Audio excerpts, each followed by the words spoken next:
dari channel Mega 59. Hari ini saya mau sharing tentang kehamilan. Loh, sudah tua kok bahasnya kehamilan, apa hamil lagi? Enggak teman-teman ya, karena banyak dari teman-teman yang minta dibikinkan video senam trimester kehamilan pertama, juga pengen sharing dari aku apa yang terjadi waktu aku hamil sampai aku melahirkan. Nanti aku bikin seri ya teman-teman, yang ini tentang trimester pertama kehamilan. Kapan tahu kehamilan teman-teman? Itu kalau zaman dulu sama sekarang itu lain ya teman-teman. Zaman aku dulu itu nggak pakai test pack, jadi aku hitung-hitung gini. Misalnya bulan kemarin, bulan Mei, aku terakhir M itu, hari pertamanya itu tanggal 10 Mei. Mestinya tanggal 10 Juni aku M ya, karena daur atau siklus M ku itu normal, cuma 28 sampai 30 hari, enggak seperti teman-teman lainnya ada yang 21 sampai 35. Siklusku itu puji Tuhan, alhamdulillah itu siklus normal, jadi ngitungnya gampang. 10 Mei M, kok 10 Juni enggak? Aku tunggu lagi berapa hari kok enggak M juga. Terus sampai 2 minggu enggak M, aku langsung pergi ke rumah sakit Budi Rahayu. Aku kontrolkan ke suster Budi Rahayu. Itu dulu aku enggak pakai dokter tapi pakai suster.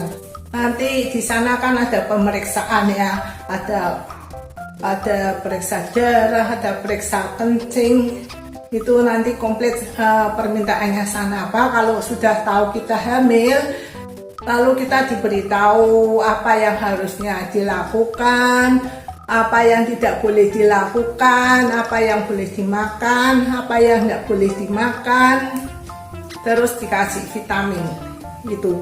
Itu seingat aku, soalnya sudah 35 tahun yang lalu. Kalau orang sekarang bisa lebih dini mengetahui kehamilannya ya, beli test pack di apotek itu paling harganya antara 5 sampai 50 ribu, itu yang akurat, itu bisa tahu kapan itu keterlambatannya itu menyebabkan kehamilan apa enggak. Sebelum pergi ke dokter sudah tahu. Tapi seumpamanya kita tahu dari hasil tes pack itu kita hamil, tetap teman-teman sebaiknya kita itu tetap ke dokter kandungan atau ke bidan atau orang-orang yang gitulah, praktisi kesehatan, nggak seperti aku ya. Aku ini cuma sharing, aku nggak ngerti ilmu kedokteran, nggak ngerti kebidanan, cuma ini pengalaman aku sendiri. Soalnya aku itu sudah punya anak 4 ya, seperti orang kuno anaknya banyak 4. Teman-teman kerjaku itu paling anaknya 1 atau 2, aku jadul sendiri anaknya 4. Terus kondisi yang terjadi dalam tubuh kita setelah kita hamil, kita juga harus paham teman-teman. Itu mau ndak mau badan kita akan berubah ya, soalnya ini anak yang ada di perut kita pastinya berkembang ya, kita harapkan berkembang dengan normal, sehat sampai nanti lahir dengan selamat. Jadi mau ndak mau perut ikut berkembang juga, ikut bahasa Jawanya itu melar ya. Mau ndak mau ini ada peregangan di sini nanti teman-teman. Karena itu teman-teman harus siap-siap, apalagi yang menjaga kecantikan kulit dan badan itu. Saran saya mulai dini sejak punya program kehamilan, perhatikan kulit kita ya teman-teman. Itu dibalur dengan seperti hand body atau lotion lain. Kalau enggak punya, aku itu pakainya dari dulu itu minyak zaitun teman-teman. Jadi di kamar mandiku itu sampai sekarang itu ada minyak zaitun. Jadi habis mandi aku balurin semua, muka, leher sampai kaki itu aku balurin. Jadi sampai sekarang enggak ada garis-garis putih atau di tubuh saya, karena ya mungkin itu satu karunia Tuhan. Lalu yang kedua, aku jaga agar tubuh kita itu selalu lembab, teman-teman. Jadi nanti waktu terjadi ini melar-melar tambah besar, atau istilahnya apa, pokoknya ada pembengkakan alami itu ya teman-teman, tubuh kita itu enggak parah-parah banget lah. Peregangannya itu enggak sampai kulit kita itu ikut pecah putih-putih. Itu mana saja yang nanti ikut peregangan, teman-teman, sini otomatis dada kan nanti payudara kita tambah besar, sini ya, di sini teman-teman ikut lengan, terus paha. Kalau perut mesti teman-teman yang meregang itu kan terutama perut, tapi ngefek kemana-mana, ikut besar semua ini teman-teman. Karena itu perhatikan teman-teman, yang sini-sini itu semua tadi yang meregang leher ada apa itu harus dikasih lotion ataupun pakai minyak zaitun boleh, minyak kelapa boleh. Ya yang gitu-gitu enggak usah yang mahal-mahal teman-teman, pokoknya dirawat. Perawatan berikutnya itu kalau sebelum hamil, kalau bisa itu kita bersih teman-teman, bersih dan sehat, maksudnya gigi-gigi yang berlubang ada apa itu diselesaikan dulu, ditambal apa dijabut. Terus ini bagian bawah kita itu, organ intim kita itu jangan sampai infeksi, apalagi sampai membawa dampak kemudian yang berbau itu jangan teman-teman ya, diselesaikan dulu sebelum hamil. Soalnya itu kalau yang namanya infeksi, kita mau tidak mau konsumsi antibiotik ya, dan obat-obatan itu tidak bagus bagi bayi kita itu bawa efek apa ya. Kalau orang dulu itu kan senang makan tetrasiklin apa itu, bayinya ada yang giginya kuning atau ada yang gimana. Jadi kalau bisa sebelum hamil, yang sudah terlanjur hamil ya tidak apa-apa, tapi yang belum hamil punya program ingin hamil, selesaikan dulu masalah-masalah itu ya. Jangan sampai waktu kita hamil, apalagi itu terjadi di trimester pertama teman-teman, itu bayi itu dalam waktu jadi janin tidak langsung dapat plasenta loh teman-teman. Itu plasenta itu terjadi beberapa minggu kemudian. Jadi makanan bayi itu tidak dari plasentanya, tapi langsung nyerap dari apa yang kita makan ya teman-teman ya.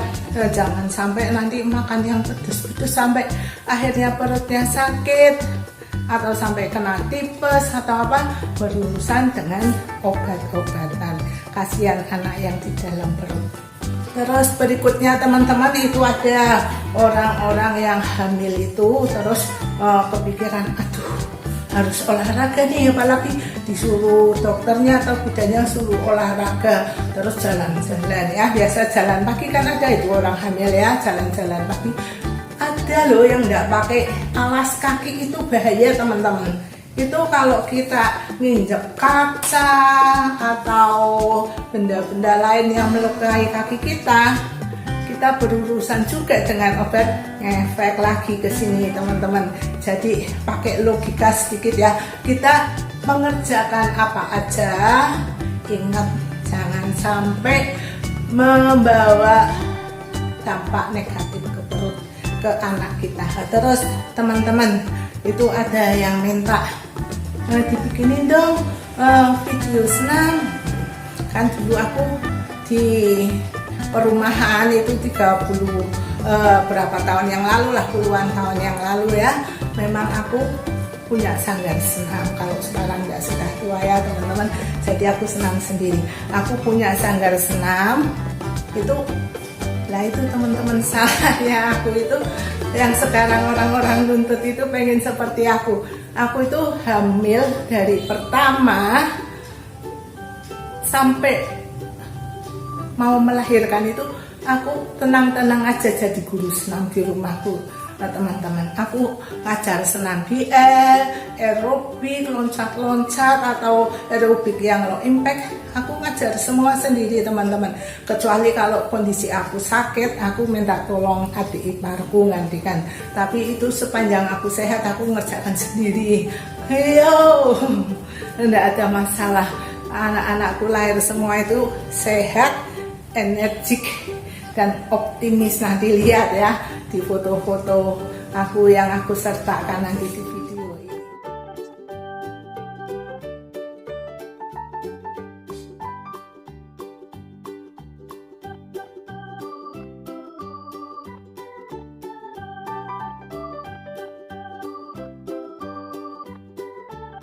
Jadi kalau tanya aku, Bu Mega, kalau orang hamil itu apa benar harus mengurangi kegiatan? Benar teman-teman, ada sebagian orang yang memang kondisi kesehatannya menuntut kita mengurangi kegiatan. Misalnya yang itu, yang peka perutnya itu, hamil itu isa muntah-muntah, mual, itu biasa teman-teman nggak usah takut, itu perubahan hormonal. Itu memang aku hamil 4 kali enggak merasakan muntah-muntah atau apa, enggak. Aku kebo banget tuh.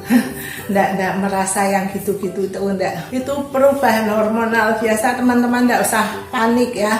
Asal kita bisa menyikapi, misalnya sampai parah ya, mual-mualnya, terus sampai muntah, sampai enggak bisa kemasukan makanan. Teman-teman harus menyiasati, misalnya makan dalam porsi yang lebih kecil, lebih sering. Nggak usah makan itu nasi loh teman-teman ya. Kita bisa makan roti, bisa kasih makan pisang buat ngisi perut ini teman-teman. Ingat, janinnya ini harus berkembang ya. Jadi kita harus ingat, harus memaksakan diri, jangan mengikuti perasaan kita ndak nyaman, ndak mau makan gitu, jangan ya. Ini janin kita itu perlu dukungan dari orang tuanya, jaga kesehatan, jaga kebersihan, makan yang baik, istirahat yang cukup, itu diperlukan untuk perkembangan janin yang ada di perut kita. Terus senamnya seperti apa? Nah ini teman-teman, aku tidak bisa ngajarkan seperti dulu. Waktu aku muda aku ngajarin senam, ya orang hamil senam gini. Karena dengan berjalannya usia, saya punya pengalaman nyata. Aku hamil yang keempat teman-teman, itu sudah tua. Aku umur 38 tahun, itu anakku nanti fotonya ada, sudah lulus S1 sekarang ya. Itu lahir sehat teman-teman, gak apa-apa. Aku loncat-loncat, aku guling-guling, gak apa-apa ya. Teman-teman, ada teman-teman melakukan sedikit gerakan bisa menjadikan keguguran. Temanku itu ada yang dorong itu dus pakai kaki sedikit, cuma ringan del gitu ya. Terus terasa di sini kontraksi, di sini sakit perutnya, terus keluar pendarahan, bayinya nggak bisa diselamatkan. Ada lagi temanku itu cuma mau meraih barang di belakangnya, nggak, males bangun, jadi dia gini, ambil barang gini, kenceng sini juga langsung pendarahan. Banyak teman-teman itu bayinya nggak bisa diselamatkan. Jadi itu kalau aku sehat bisa loncat-loncat sampai hamil tua, itu karena karunia Tuhan teman-teman ya. Ternyata ada orang lain yang karena salah gerak sedikit aja bayinya bisa keluar. Nanti di video berikutnya aku akan sharing hal-hal yang membuat kita bisa keguguran dan bagaimana pencegahannya, dan hal-hal lain yang mungkin berguna juga bagi teman-teman. Buat ibu-ibu yang sekarang sudah hamil, selamat ya, selamat berbahagia, selamat menjaga kandungannya agar bayi dan kita selamat nanti, bayinya lahir sehat, orang tuanya selamat. Ayo saya tambahkan sedikit gerakan senam hamil trimester pertama. Teman-teman, sebenarnya trimester pertama itu kita harus jaga gerakan kita teman-teman ya. Nggak usah mikir nanti badan kita gendut atau apa, nggak usah mikir teman-teman. Soalnya itu di minggu-minggu pertama itu si dede itu bayi belum nempel banget di rahim ya, itu masih belum. Nanti bulan 3 bulan ke atas itu dia baru fix stabil posisinya di dalam kandungan kita. Jadi kemungkinan keguguran di trimester pertama itu lebih besar dari bulan-bulan berikutnya. Jadi gerakan yang saya mau tambahkan di sini yaitu gerakan-gerakan ringan. Karena kita ketahui ini perut ya teman-teman ya. Perut ini ada hubungannya dengan sini ya. Dada ke atas, perut ke bawah, ke kaki. Ini gerakan apa aja teman-teman, otomatis nyambung ke perut.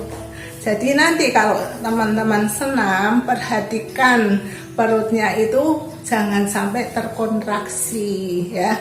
Jangan sampai apa yang misalnya aku ngerjakan enggak apa-apa, tapi teman-teman itu ada yang merasa loh perutku enggak enak nih, ya jangan dikerjakan gerakan itu ya teman-teman. Soalnya kemampuan dan ketahanan kandungan tiap orang itu lain-lain.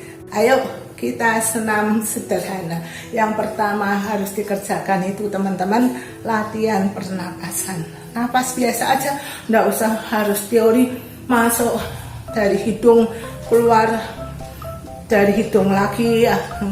Aku ngajar teman-teman masuk dari hidung keluar dari mulut, tapi jangan lebar-lebar. Napas biasa, jadi kita ndak tegang, ndak seperti dipaksakan. Ayo teman-teman, kita napas 10 kali. Ambil napas, buang napasnya gini.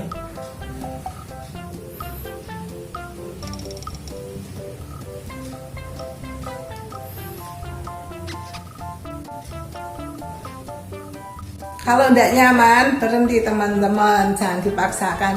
Ambil napas lagi, kira-kira sampai 8 atau 10 kali. Itu memasukkan oksigen itu bagus teman-teman ya, membuat tubuh kita. Setelah itu, kita lakukan senam untuk kepala kita, agar kepala juga sini, bahu kita tidak tegang ya teman-teman. Ayo. Biasa gini misalnya teman-teman, kalau bisa duduk-duduk, kalau mau berdiri-berdiri, mau sila enggak apa-apa teman-teman ya. Tapi ini kameranya sudah aku pasang berdiri, jadi aku terpaksa berdiri teman-teman. Ayo 1, 2, 3, 4, 5, 6, 7, 8. Pusing enggak teman-teman? Kalau pusing berhenti. Sekarang kiri kanan. 1, 2, 3, 4, 5, 6, 7, 8. Kiri kanan atas bawah. 1, 2, 3, 4, 5, 6, 7, 8. Segitu aja teman-teman, nggak usah banyak-banyak, nanti bisa diulangi berapa menit lagi. Sekarang sini teman-teman ya. 1, 2, 3, 4. Perhatikan perutnya terasa kencang enggak? Kalau kencang jangan. 1, 2, 3, 4, 5, 6, 7, 8. 1, 2, 3, 4, 5, 6, 7, 8. Perhatikan ya teman-teman, itu ada ngaruhnya enggak ke perut, kencang apa enggak. Kalau kencang jangan banyak-banyak, dikurangi ya, enggak usah sampai 8. Nanti gampang, berapa menit lagi diulangi teman-teman.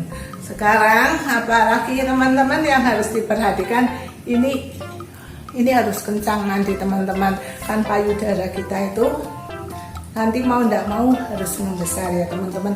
Tadi selain dioles dengan hand body atau minyak-minyak, kita juga harus senam biar mendukung ini, tidak ngelambir nantinya. Coba teman-teman gini ya, 10 kali atau 8 atau 10 kali ya teman-teman. 1, 2, 3, 4, 5, 6, 7, 8. Kayak itu terus gerakan kita gini teman-teman. Seperti orang melongok ke dalam ya teman-teman ya. Tapi jangan sampai tenaganya ke sini teman-teman. Yang kita gerakan pakai ini. Ini kencang nanti teman-teman, enggak usah khawatir sininya nanti enggak gelambir, sininya juga terbentuk, nanti kencang ya. Itu lihat aja pesenam laki-laki itu pakai angkat beban ada apa itu buat mengencangkan ini. Kalau teman-teman mau bisa juga pakai botol aqua atau dumbbell setengah kilo, tapi terus harus diingat ngaruh ndak ke sini. Kalau ndak ngaruh, ndak kencang-kencang, bisa dikerjakan. Kalau ada pengaruhnya, oh kok ndak nyaman ya, jangan ya, karena trimester pertama itu risikonya besar. Jadi teman-teman jangan melakukan gerakan-gerakan gini ya. Ini memang seberapa sih manfaatnya buat kelangsingan kita, risikonya lebih besar teman-teman ya. Nanti bisa dikerjakan setelah trimester 2 atau 3, nanti aku tambahkan di situ. Kalau yang ini enggak teman-teman. Terus yang teman-teman harus kerjakan ini gini loh teman-teman. Ini kalau orang hamil biasanya tangan kaki bisa kaku teman-teman. Jadi senam kita itu gini teman-teman ya. Gerakan gini 1, 2, 3, 4, 5, 6, 7, 8. Gini teman-teman, 1, 2, 3, 4, 5, 6, 7, 8. Ulangi lagi dari awal teman-teman. Ambil napas, keluar napas 8 atau 10 kali. Terus leher, terus bahu, terus dada. Kalau kaki dan perut nanti sebentar lagi aku ajarkan teman-teman ya. Tapi tidak hari ini karena ini trimester pertama masih awal. Nanti besok beberapa hari lagi ya teman-teman, biar jabang bayi janin ini menempel kuat dulu di rahim, baru kita melakukan banyak gerakan agar tidak berisiko keguguran. Selamat ya teman-teman, buat yang calon ibu, terus yang ini masa stay at home, ini ada yang kebablasan hamil. Jangan khawatir loh teman-teman, aku mohon banget itu ya, jangan sampai itu bayi itu digugurkan teman-teman. Sungguh anak itu bawa rezeki sendiri, jangan khawatir itu besok anaknya makannya apa, sekolahnya gimana, itu sudah terbukti aku teman-teman. Anakku 4 itu lahir bukan dari keluarga yang ada, aku juga bukan orang berada, harus kerja keras. Aku pagi kerja, sore ngajar senam, pulang di rumah sudah ditunggu orang ngajar senam. Itu aku capek. Itu anak-anakku juga tetap aku pelihara, aku besarkan. Sekarang besar, sehat, energik. Nanti lihat matanya, orang-orang optimis, bukan orang-orang yang putus asa. Itu karena kita memeliharanya dari perut dengan benar.